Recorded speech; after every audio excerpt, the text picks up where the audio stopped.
Assalamualaikum warahmatullahi wabarakatuh. Hamdan syukralillah, salatu wassalaman ala rasulillah. Hari ini kita berada di bulan yang sangat mulia, bulan suci Ramadan. Bulan di mana banyak amalan-amalan sunnah yang harus kita lakukan dan juga kita tingkatkan. Ada satu sholat yang hanya terdapat di bulan Ramadan. Dan ini merupakan amalan sunnah yang sangat sering dilakukan, bahkan menjadi ciri khas dari bulan Ramadan. Salat ini kita kenal dengan nama salat tarawih. An Abi Hurairah qala kana Rasulullah sallallahu alaihi wasallam yuraghibu fi qiyam Ramadan. Dari Abi Hurairah beliau bercerita bahwa Rasulullah sallallahu alaihi wasallam sangat gemar mendirikan malam-malam Ramadan. Min ghairi ayyamurahum bi'azimatin. Tapi Rasulullah tidak ingin memerintahkan kita, memaksakan kita para umatnya agar kita menjadi susah, menjadi lelah. Karena begitu banyak aktivitas kita di siang hari, bahkan kita sampai mengantuk di malam hari. Wa yaqulu, akan tetapi Rasulullah cuman berpesan dengan sebuah hadisnya, man qama ramadhana imana wa ihtisaban ghufira lahu ma taqaddama min dambi. Barang siapa yang mendirikan malam-malam bulan Ramadan dengan iman dan mengharap pahala dari Allah, maka Allah akan menghapuskan dosa-dosanya yang telah lalu.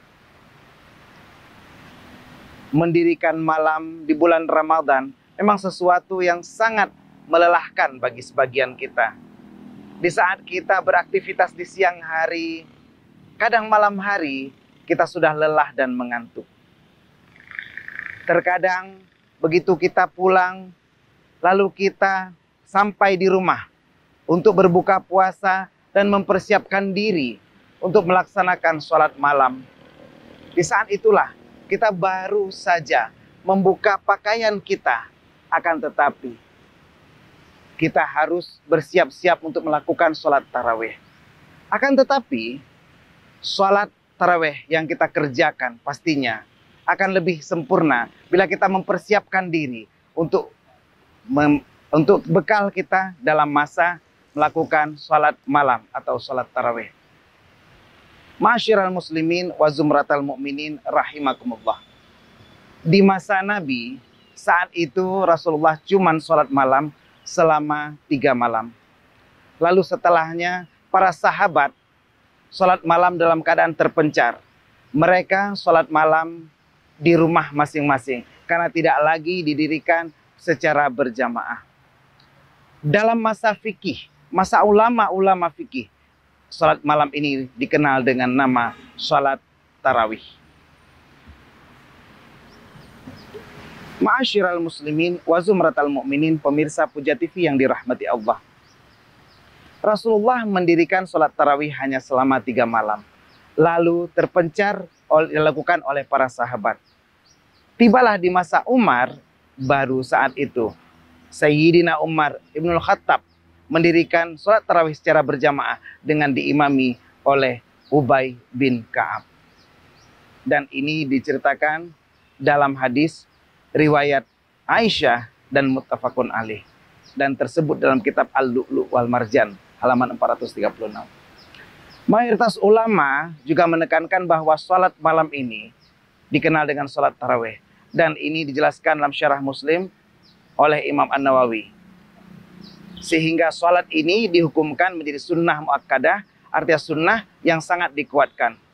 Mengapa? Karena apabila kita mendirikan malam secara berturut-turut, diharapkan kita akan mendapatkan fadilah Lailatul Qadar yang lebih baik dari 1000 bulan. Untuk kaum wanita, Rasulullah SAW menyarankan agar sholat tetap di rumah. Akan tetapi, bila ditakutkan jika kita mendirikan tarawih di rumah, tidak sempat bahkan tidak mendirikan sholat tarawih, dibolehkan bepergian ke masjid.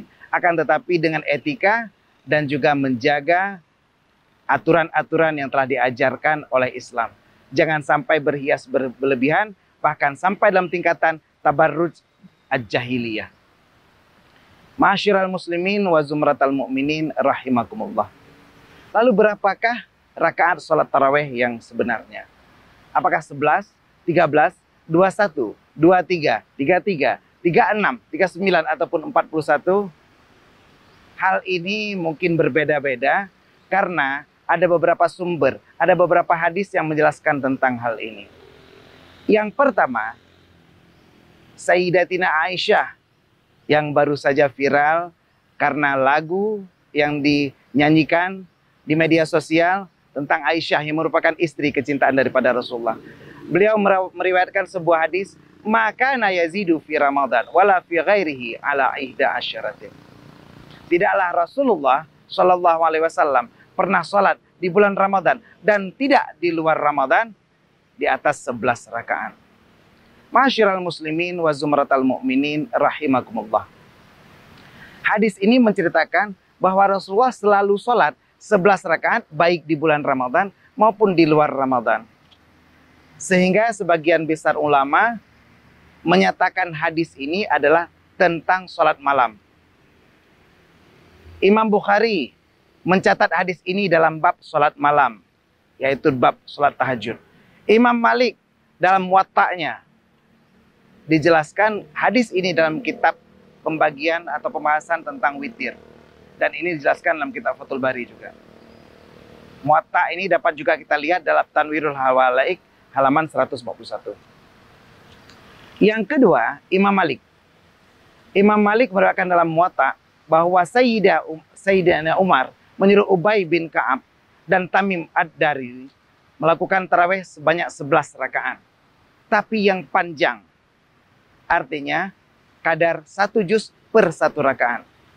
Akan tetapi ada riwayat dari Yazid bin Ar-Rumman bahwa dijelaskan Sayyidina Umar menyuruh Ubay bin Ka'ab mengimami sholat tarawih sebanyak 23 rakaat. Dan di sini terjadi kontroversi. Yang ketiga, Imam At-Tirmizi meriwayatkan dari Sayyidina Umar dan Sayyidina Ali radhiyallahu an dan juga beberapa sahabat yang lainnya bahwa Rasulullah melakukan tarawih sebanyak 20 rakaat, tidak termasuk witir. Dan ini didukung oleh At-Tsauri, Ibnu Mubarak dan juga Imam Asy-Syafi'i. Kita coba perhatikan dalam kitab Fiqh Sunnah jilid 1 halaman 195. Pendapat yang keempat, di masa Umar bin Abdul Aziz. Saat itu beliau melihat bagi orang yang berada di Mekah, mereka bisa melakukan sholat dan juga tawaf. Sehingga di Madinah saat itu agar dapat mencapai pahala sama seperti orang yang di Mekah, beliau melakukan sholat tarawih sebanyak 36 rakaat plus 3 witir. Nah, jadi dijelaskan oleh Imam Malik bahwa hal ini sebenarnya hal yang sudah dilakukan sejak lama. Bahkan sebelum masa Umar bin Abdul Aziz. Pendapat yang kelima dari Imam Syafi'i, dan ini diriwayatkan oleh Imam Az-Za'farani, bahwa di Madinah itu dilakukan sebanyak 39 rakaat. Dan ini seperti kita ceritakan sebelumnya, sudah dilakukan dari masa Umar bin Abdul Aziz, bahkan sebelum itu. Di Mekah pernah lakukan juga 33 rakaat, akan tetapi ini ada kelonggaran, boleh dilakukan sesuai dengan kemampuan masing-masing. Artinya boleh 33, boleh 39, dan juga boleh 20. Sebagaimana diceritakan oleh Sayyidina Umar dan Sayyidina Ali radhiyallahu anhu sebelumnya. Ma'asyiral muslimin wa zumratal mu'minin rahimakumullah. Begitu banyak perbedaan dalam rakaat sholat tarawih ini. Dan ini membuat kita tidak harus berpecah belah. Akan tetapi ikhtilafu ummati rahmatun, perbedaan antara umatku adalah rahmat. Kalau Imam Ibnu Hajar di pendapat ke-6 menyatakan, boleh panjang, boleh pendek sholat tarawih itu. Akan tetapi Imam Syafi'i menegaskan, kalau panjang sholatnya artinya dibacakan sampai 1 juz, maka rakaatnya sedikit. Kalau pendek, kita cuma baca 1 surat pendek, itu rakaatnya banyak. Akan tetapi Imam Syafi'i lebih suka yang pertama. Kalau kita berpedoman kepada sholat malam Rasulullah, maka Rasulullah sholatnya 8, menurut riwayat yang pertama, 8 tarawihnya, 3 witirnya. Tapi ini sholat malam. Akan tetapi Sayyidina Umar melakukan tarawih 20 dan 3 witir. Berarti kita boleh berpegang di salah satu hal ini. Akan tetapi, Kita juga boleh mengikuti yang 39 atau 41 karena ini berpedoman kepada salafus saleh yang sudah ada sebelumnya dari masa sahabat dan juga tabi'in. Dan menurut Imam Malik, hal ini sudah berlangsung selama ratusan tahun lamanya. Menurut Imam Ahmad radhiyallahu an, tidak ada batasan panjang dan pendek rakaat tarawih. Boleh panjang, boleh pendek, boleh banyak, boleh sedikit. Kalau panjang, maka rakaatnya sedikit. Kalau pendek, maka rakaatnya banyak. Dan ini dijelaskan juga oleh Ibnu Hajar dalam Fathul Bari. Imam Az-Zarqani berpendapat bahwa sesuai dengan pendapat Ibnu Hibban, mulanya sholat tarawih ini 11 rakaat. Tapi panjang, 1 juz per rakaat. Akan tetapi karena orang sudah mulai berat dalam melakukan seperti ini, maka dilakukanlah agak cepat sholatnya, tapi dibuat 20 rakaat. Lalu ada yang kepengen lebih cepat lagi, sholatnya cuma membaca ayat pendek, tapi dilakukan sebanyak 36 rakaat. Dan ini dijelaskan dalam Hasyiah Fiqh Sunnah, jilid 1 halaman 195. Yang terpenting dari tarawih kita adalah bagaimana kualitas tarawih kita, membuat kita bisa mendapatkan sholat malam sesuai dengan iman dan menuntut pahala dari Allah, agar kita memperoleh ampunan dari dosa-dosa kita sebelumnya. Lalu bagaimana cara sholat tarawih kita? Apakah 4-4-3 atau 2-2-1? Yang pertama, ada pendapat 4-4-3. Dan ini hadis riwayat Bukhari daripada Aisyah, bahwa Nabi sholat malam 3 kali salam. 4 rakaat sangat panjang, lalu 4 rakaat yang panjang, lalu 3. Dan ini adalah pendapat pertama. Kalau kita pemirsa Puja TV mau mengambil cara ini, maka ini ada dasarnya. Akan tetapi, pendapat yang paling kuat dan paling populer di kalangan ulama adalah 2-2-1. Karena ini sesuai dengan qauli dan fi'li Rasulullah. Rasulullah pernah bersabda pada Ibnu Mas'ud, ketika Ibnu Mas'ud bertanya, bagaimanakah Rasulullah cara salat malam? Lalu Rasulullah menjawab, salatul laili matna-matna. Salat malam itu 2-2 rakaat. Dan jika kamu khawatir akan subuh, maka kamu boleh menutup dengan witir 1 rakaat. Hadis ini muttafaqun alaih dan dijelaskan dalam kitab Al-Lu'lu' wal Marjan.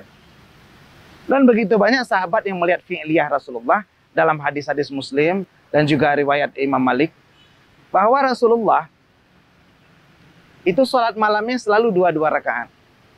Ini dapat kita jumpai pada syarah Sahih Muslim dan juga dalam Muwatta, dalam kitab Tanwir tadi. Imam Ibnu Hajar menjelaskan bahwa Nabi sholat witir itu bisa 1 sampai 3 rakaat. Jadi kita boleh mengikutinya. Sedangkan bacaan Bilal di antara tarawih-tarawih itu tidak ada hadis khusus, tapi kita boleh mengikuti semua bacaan. Pastinya bulan Ramadan adalah bulan yang Allah wajibkan puasanya dan Allah izinkan untuk kita, bahkan Allah galakkan agar kita mendirikan malamnya. Perbanyak amalan sunnah kita di bulan Ramadan dengan tarawih dan witir kita. Kita boleh witir 1 rakaat karena ada hadisnya, boleh 3, boleh 5, boleh 7, boleh 9, boleh 11. Hidupkan malam-malam Ramadan kita dengan amalan sunnah dan jangan kemana-mana, tetap di Puja TV.